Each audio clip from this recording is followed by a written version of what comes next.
Good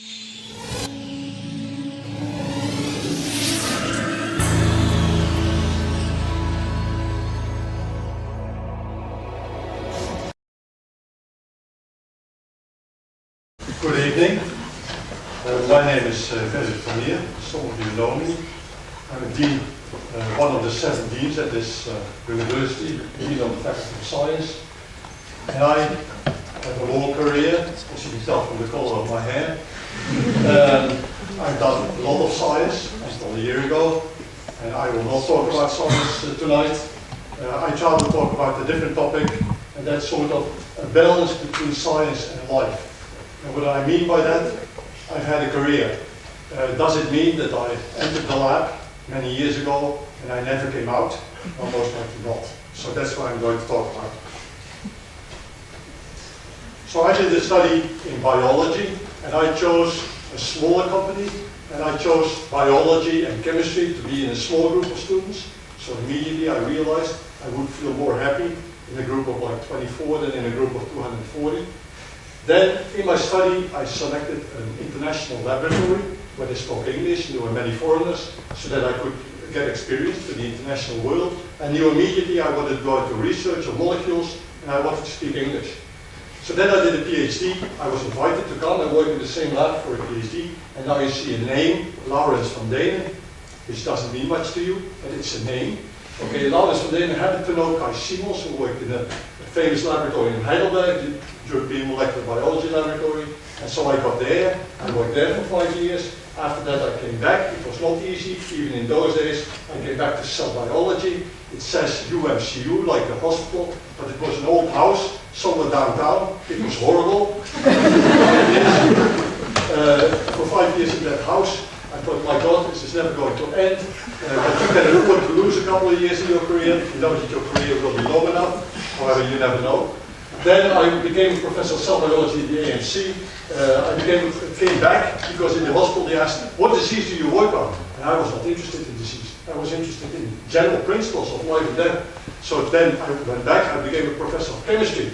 And they said, what do you want to know about these molecules? I thought, I don't want to know about those molecules. I want to know about molecules in life. But I didn't leave biochemistry anymore, because then I became the head of chemistry and then a dean of science, because it was a mess in the faculty, and everybody said somebody should solve it. And I thought, well, maybe I take this chance to do something else. I have purple hair there because my daughter painted my hair purple. For her, it lasted 2 weeks. With me, just 6 months. When I came into this door with purple hair to lead the ceremony, the boss of the university looked at me. She didn't speak to me for 6 months. If you go into a scientific career, well, you have to be realistic.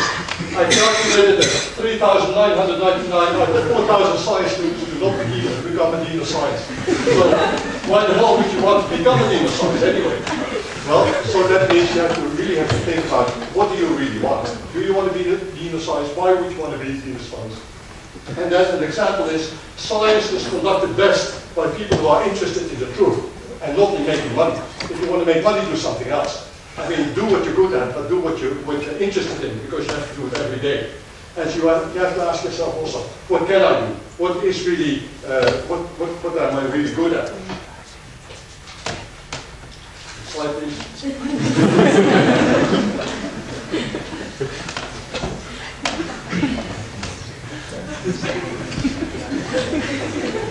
Okay, this is a real short slide, so I should just speak real slow.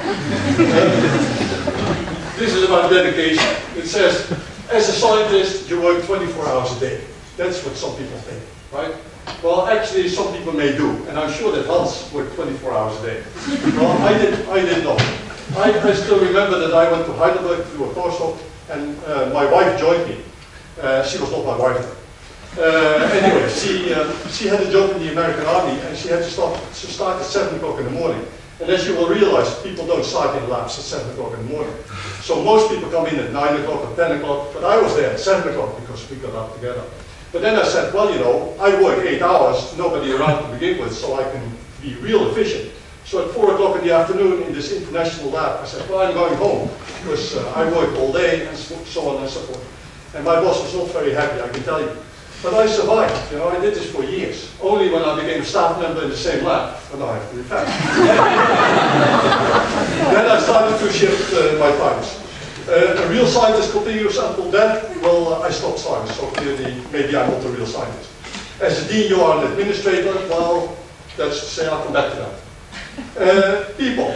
Okay, where I think it's important for yourself to realize, where in the chain are you? What are you interested in? Are you a theoretician? Are you, do you like molecules, or do you really want to work with patients? And I guess most, doctors work with patients. So if you want to work with patients, you become a doctor. Hans is a doctor, but he doesn't work with patients. So he must have made the choice to move back to molecules and to theory. That's also what fascinates me. As a scientist, you work with experiments, machines, and numbers. Well, that's true. But there's a tremendous amount of work with humans, with other people. How do you interact with people turns out to be one of the most important questions in whatever job you choose. Communication is extremely important. You must be prepared to learn about hierarchy, about personality. A career, well, this is an obvious one. The first impression occurs only once. You go to a lab, you mess up, you go out of the lab and think, oh, I go to a different lab and continue my career. But people will communicate, and they will find out. So don't mess up halfway somewhere, because other people will know. Recognition and authority. No, recognition and authority just don't come like that. Now you are a dean, you have authority. No, it has to be earned. And most essentially, recognition and authority are given by others. So you really have to produce and do well to be recognized. Networks of people are extremely important. That's why I gave the names to start with. It starts with a name. Then you want to go and work somewhere. They don't look at your papers. They first call your last boss and they ask, how was this person? That's extremely important. And then develop an independent personality. Be special. I mean, right from the start, be different from other people. How do you find out what you like best? Cross borders. Test limits. There's limits everywhere. How do you know where the limit is? You have to cross it and hurt yourself. Okay, necessarily. But you have to test the limits and exceed them. Be exposed to challenges. You can expose yourself to challenges, which is maybe sometimes stupid. But you are exposed to challenges. You have to recognize that something is a challenge. Live up to it. Test changes. I've moved between universities. I've done many things to move and to test myself. And I've mostly learned. And in the end, follow your heart. The lesson was there before. In job choices, you have to do it every day. You have to love it. Follow your heart. Thank you.